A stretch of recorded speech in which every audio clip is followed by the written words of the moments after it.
और थीम के पास आए हैं, पैसा ही भगवान है। तो देखिए यहाँ पे हमारे कुछ साथी मौजूद हैं, अभी इनसे हम जानते हैं कहाँ से आए हैं। हम आए भैया अयोध्या से, श्री राम जन्मभूमि से आए हुए हैं और हम भी यहाँ को देख के काफ़ी अच्छा लगा मुझे। ये हमारे विनोद भाई हैं, आप इनसे बात कीजिए। विनोद भाई क्या बोल रहे हैं? जी भाई साहब नमस्कार, हम वाराणसी से आए हैं महाकुंभ देखने, काफ़ी अच्छा लगा आकर जो है यहाँ पे। और ये इस प्रदर्शनी में जो आए हुए हैं, ये प्रदर्शनी आपको कैसी लग रही है? बहुत अच्छा लग रहा है, हर चीज़ का ज्ञान मिल रहा है लगभग तो भाई सभी यहाँ चीज़ें हर को एक बताया गया है, हर एक चीज़ के बारे में बताया गया। काफ़ी क्या अच्छा करना चाहिए क्या नहीं करना चाहिए, किस टाइप हमारा समाज हो गया, किस तरीके से हमें फोकस करना चाहिए प्रकृति पर, और पर। सभी भाइयों के निवेदन है, भाई के चैनल सब्सक्राइब करें और लाइक करें और कमेंट करें, आपको पूरी अपडेट दी जाएगी महाकुंभ की डेली। और मैं चाहता हूं कि एक बार जो महाकुंभ में आ रहे हैं इन सभी जगहों पे अवश्य आएँ। देखिए यहाँ पे जो है ऑक्टोपस सम आज का लोभी व अभिमानी मानव है, जो इस तरह की जो यहाँ पे सीन दिखाई गई है। मान, नाम, पैसा, बंगला, सोना, गाड़ी, पोस्ट, शान, तो इस तरह की जो है शानो शौकत की जो है ज़मीन, गाड़ियाँ, आज का मनुष्य जो चाहता है ये उसकी चीज़ें दिखाई गई यहाँ पे। और इसके अंदर जैसे हम आए हैं यहाँ, फिर देखिए हमारे कदम जो है डगमगा रहे थे, चल नहीं पा रहे थे, लेकिन एक लाइन जब देखने को मिला, यहाँ लाइन में लिखा गया थक तो नहीं गए और आगे भी बहुत कुछ है। तो अभी इस जंगल में आपको बहुत कुछ देखने को मिल जाएगा। ये खतरनाक सीन, सबसे खतरनाक सीन नहीं दिख रहा है, ये मुँह खोल रहा है, गेंडे सम असंतुष्ट मानव सृष्टि को खा रहा है। तो इस तरह की कुछ सीन है यहाँ पे। अभी जंगल में हम और बढ़ ही रहे हैं। इस लाइन को पढ़ के जो है हमारे कदम जो है रुक गए थे, लेकिन हम आगे और बढ़ने की कोशिश कर रहे हैं इस जंगल में। ये आगे की थीम जो है, जो एक गाना बना था, देख तेरे संसार की हालत क्या हो गई, भगवान कितना बदल गया इंसान, तो यहाँ पे वो लिखा हुआ है और ये थीम है। और उसके बाद देखिए सब जो इंसान के अंदर जो है, कोई इंसान जो है जिसके पास पैसा आ जाता है या कुछ भी आ जाता है तो उसके अंदर जो है अहंकार आ जाता है।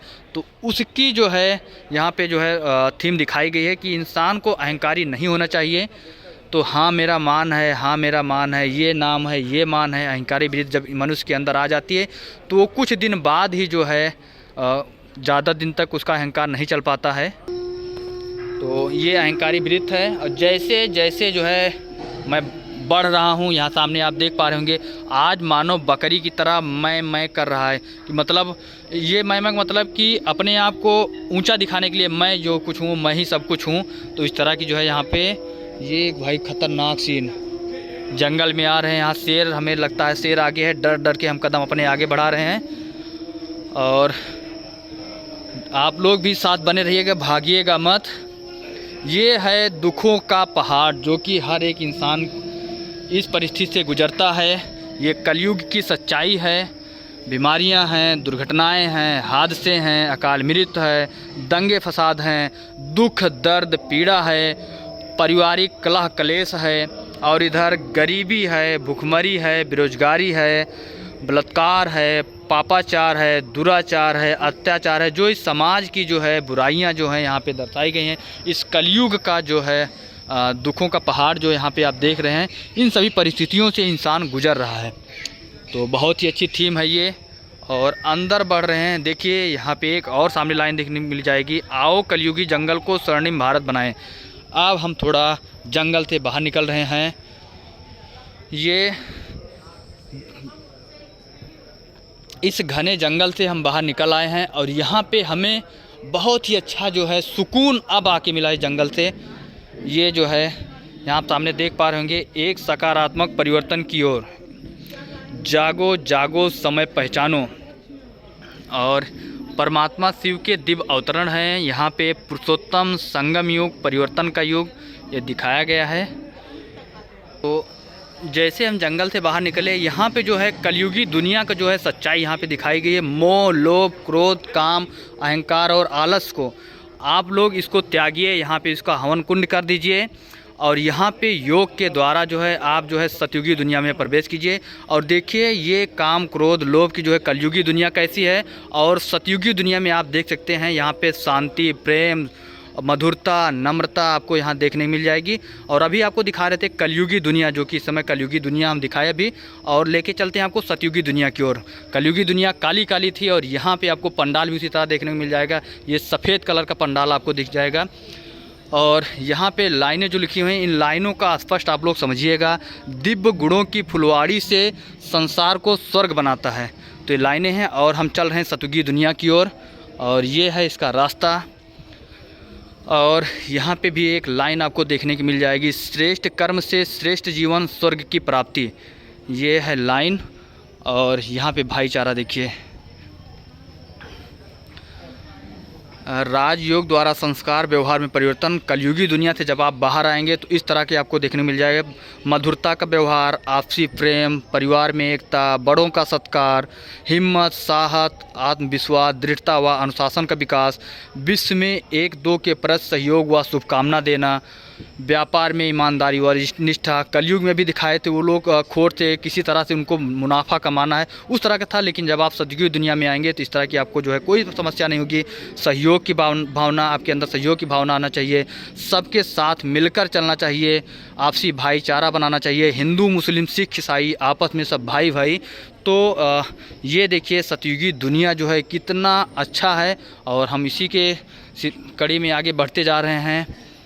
और यहाँ पे देखिए, झाड़ काटो पैसे कमाओ, गांधी जी की थीम है। पेड़ लगाएं, अपने घर पृथ्वी को बचाएं। पूरा पर्यावरण के बारे में यहाँ पर दिखाया गया। स्वच्छ व साफ मन, हरी भरी धरती। धरती को किस तरह से सुरक्षित रखा जा सकता है, उस तरह की पूरी थीम आपको देखने को मिल जाएगी। यहाँ आप एक बार जिधर देखेंगे पूरा ये जो है एकदम कितना अच्छा, सबसे सुंदर और सबसे अच्छी प्रदर्शनी अभी तक हमको सेक्टर नंबर 7 की यही प्रदर्शनी लगी। और अभी ये जनरेशन के बारे में पूरा बताया गया है कि जो जनरेशन इस साइड की मेडिटेशन से हट के सीधे सोशल मीडिया पे जो शिफ्ट हो गई है, तो क्या क्या उससे हानियाँ हो रही हैं, क्या क्या होने वाली है, उन चीज़ों ने कैसे जकड़ लिया है लोगों को, उसके बारे में बताया सीधा। और अगर मेडिटेशन साइड का है तो उन चीज़ों नेगेटिव मैनर और देखिए, ये अभी बता रहे हैं ये नेगेटिव वाली चीज़ें हैं और इधर पॉजिटिव वाली चीज़ें हैं। तो देखिए यहाँ पे आपको ऊपर लाइन में दिख जाएगा, मोबाइल तथा सोशल मीडिया की लत से युवाओं की बौद्धिक व शारीरिक क्षमताओं का क्षय, नुकसान, भारत के विकास में बाधा है, जो कि ये रियल है। और उसी की घटना यहाँ पे दिखाई गई है कि लोग जो है मोबाइल चला रहे हैं, परिवार में 4 लोग साथ में बैठ रहे हैं, लेकिन कोई एक दूसरे से बातें नहीं कर रहा है। इससे जो है परिवार में दूरियां बढ़ती हैं, चिड़चिड़ापन बढ़ता है। इन सब चीज़ों को दूर छोड़िए। और देखिए, गर्दन तथा पीठ की बीमारी भी होती है, परिवार में घनिष्ठता की कमी होती है, क्योंकि सब लोग आपस में बिजी रहते हैं। कोई किसी से परिवार में किसी से मतलब नहीं रखता है कि उनके बच्चे क्या कर रहे हैं और उनके पिता क्या कर रहे हैं, कोई किसी से कोई मतलब नहीं रखता। मूड बदलना, मोबाइल की एडिक्शन से देश के भविष्य पर असर जो है ये उस तरह दिखाया गया। अमूल्य समय का नाश कैसे जो है युवा वर्ग कर रहा है। और वहाँ पे बच्चे मोबाइल की जेल में, यानी मोबाइल में कैद हो चुके हैं। जो छोटे बच्चे, आजकल के बच्चे जो छोटे हैं, वो हल्का सा रोने लगते हैं तो उनके माता पिता जो है उनको मोबाइल दे देते हैं, और उसी की लत उनको बचपन से ही लग जाती है। यहाँ पे टाइम मैनेजमेंट कर दिया गया है, रात 9 से सुबह 7 बजे तक मोबाइल का यूज ना करें, स्वयं को समय दें, ध्यान से संतुष्टता व संपूर्णता प्राप्त करें, व्यायाम करें, खेलें, और इस तरह के जो है यहाँ पे आपको किताबें पढ़ें। ये APJ अब्दुल कलाम का देखिए यहाँ पे लाइन जो है, मैंने कभी टीवी में अपना समय नष्ट नहीं किया। इनकी बहुत ही अच्छी लाइन है APJ अब्दुल कलाम के बारे में, भाई सलूट है इनके लिए। और हम अभी सतयुगी दुनिया में प्रवेश किए हैं, और जैसे यहाँ पे जाएंगे सतयुगी स्वर्णिम संसार जो है यहाँ पे आपको देखने को मिल जाएगा। और कितनी अच्छी सतयुगी दुनिया है कलयुगी दुनिया से। और ये देखिए क्या सीन है, यहाँ की पूरी कृष्ण जन्म लीला को दर्शाया गया है। और ये पूरा वहाँ से लेके यहाँ तक इसकी पूरी झांकी बनी हुई है। और अभी आप उधर संगम युग से निकल के आए हैं, वहाँ पर जब सारी बुराइयाँ मनुष्य के अंदर जब समाप्त हो जाती हैं, तो फिर यहाँ पर अब जब सतयुग आएगा तो सतयुग में सबसे पहले कृष्ण और राधे का जन्म होगा। श्री कृष्ण और राधे का जन्म होगा, उसी समय से सतयुग की प्रारंभ होगा। उसी समय से सतयुग स्टार्ट होगा। फिर उसके मानने वाली जो आत्माएं हैं, उन्हीं के खानदान की आत्माएं हैं, वो सब वहाँ पर जन्म लेंगी। तो धीरे धीरे श्री कृष्ण बड़े होंगे, फिर रास लीला करेंगे, माखन लीला दिखाया गया है, वो माखन लीला प्रारंभ करेंगे। फिर धीरे धीरे इसमें दिखाया गया कि उनका जन्म जो है बैकुंठ में होगा। बैकुंठ उसको कहते हैं जहाँ पर किसी प्रकार का कोई दुख अशांति नहीं होती है। 16 कला संपूर्ण निरंकारी मर्यादा पुरुषोत्तम श्री कृष्ण का जन्म होगा।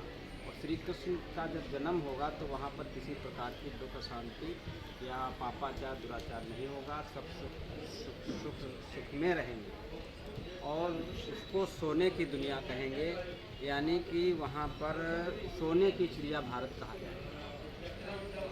वहाँ पर ना जेल होगी, ना थाना, ना पुलिस, किसी प्रकार की कोई अशांति वाली बात नहीं होगी। सब सुख संपन्न संपत्तिवान होंगे और पूरे सुखी रहेंगे। किसी प्रकार का वहाँ पर इस तरह के जो वहाँ कलयुग में दिखाए गए हैं, इससे कोई मनुष्य वहाँ पर नहीं होंगे।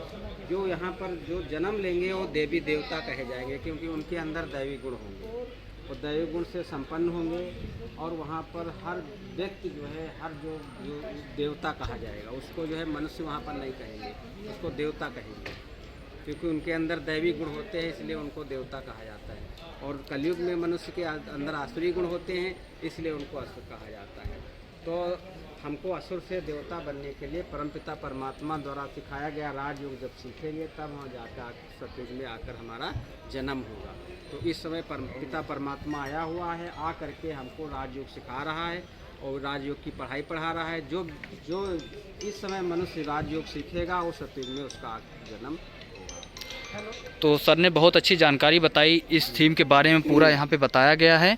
और आप लोग भी आएँ, अगर महाकुंभ आए हुए हैं तो यहाँ पे आप ज़रूर आएँ इस प्रदर्शनी को देखने। और अभी हम थोड़ा और आगे बढ़ रहे हैं, आने वाला है स्वर्णिम संसार। तो यहाँ पे देखिए थीम जो ये दिखाते हैं कि हम दिखाते हैं श्री कृष्ण को मटकी तोड़ते हुए। जी पूरे भारत में क्या प्रथा है कि श्री कृष्ण ने मटकी तोड़ी है। लेकिन कौन सी मटकी, तो वो दिखाते हैं नेचुरल। लेकिन ये मटकी है बॉडी कॉन्शियस की, बॉडी कॉन्शियस की मटकी, देहवान की मटकी। मतलब सभी क्या है, अपनी बॉडी का ज्ञान है। मैं सेठ हूँ, मैं अफसर हूँ, मैं डॉक्टर हूँ, मैं इंजीनियर हूँ, लेकिन ये पता नहीं है कि मैं कौन हूँ। जैसे कहते हैं मेरे आँख में दर्द है, लेकिन बोलने वाले कौन है, मेरे आँख में दर्द है, मेरे सिर में दर्द है, आवाज़ अलग से आ रही है, मेरे सिर में दर्द है, इसका मतलब मैं सिर नहीं हूँ, मेरे सिर में दर्द है। तो मैं कहने वाली मैं सोल्स, मैं आत्मा। आत्मा का मूल्य स्थान बॉडी के अंदर, मस्तक के बीच में। और लोग कहते हैं जहाँ पे जाएंगे महात्मा के पास क्या कहेंगे कि आत्मा यहाँ रहती है। आत्मा यहाँ नहीं रहती है, आत्मा का जो मूल्य स्थान है वो है मस्तक के बीच में। हम कुछ भी नुकसान घाटा होता है तो हाथ कहाँ मारते हैं, पेट में नहीं मारते हैं, कहाँ मारते हैं, अरे यार वो चीज़ भूल गए, अरे यार ऐसा कर ले तो ठीक रहता। क्योंकि आत्मा अपने आप को ही चमाट मारती है। तो ये बॉडी कॉन्शियस की मटकी फोड़ने, जब हम कुछ सोल कॉन्शियस हो जाएंगे तो हमारी ये मटकी फूट जाएगी। बॉडी कॉन्शियस रहेंगे तो इम्पॉसिबल, सोल कॉन्शियस हो जाएंगे तो पॉसिबल। तो ये यहाँ पर 7 डेज का कोर्स किया जाता है बॉडी कॉन्शियस से सोल कॉन्शियस बनने का। तो ये उसी मटकी बता है। आ गया तो कलवृषि क्या है, आयु बताते हैं 5000। प्रयागराज में है, वो किले के अंदर है, प्रैक्टिकल में भी देख सकते हैं प्रयागराज के किले के अंदर। हाँ। तो वट वृक्ष है वो। तो क्या है, कलवृक्ष की आयु क्या है, 5000 वर्ष। इस कलवृक्ष को हमने बांटा है 4 भागों में। 4 भाग कौन से है वो, सतयुग, त्रेतायुग, द्वापर, कलयुग। हम घर मकान लेते हैं, दुकान लेते हैं, क्या बनाते हो, साथिया बनाते हैं। उस पर हम ऐसे बनाते हैं साथिया। लेकिन बना तो देते हैं, पता नहीं क्या क्यों बनाते हैं हम साथिया, और लिख देते हैं शुभ और लाभ, है ना।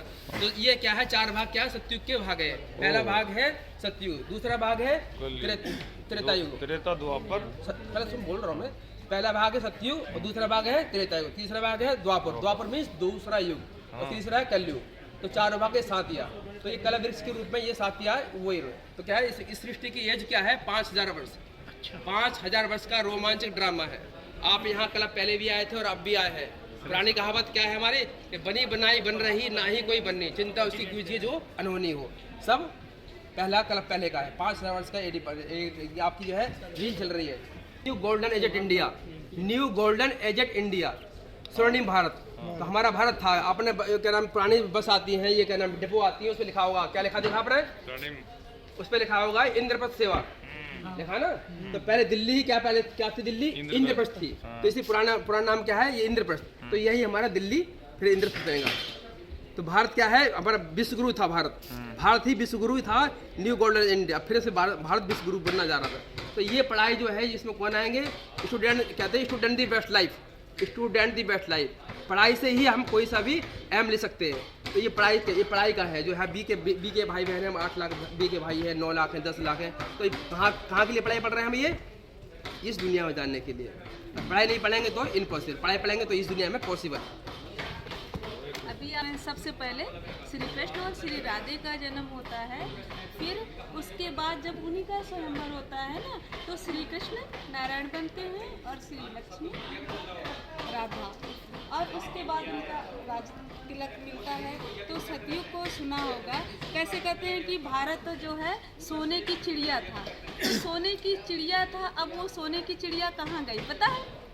सोने की चिड़िया कहाँ गई? अब नहीं रहा ना। और फिर से हम वैसे राज्य की कल्पना ही नहीं, हम वैसा राज्य बनाना चाहते हैं। बनाना तो चाहते हैं, लेकिन बनाने के लिए करना क्या पड़ेगा? हमें कर्म करने पड़ेंगे ना।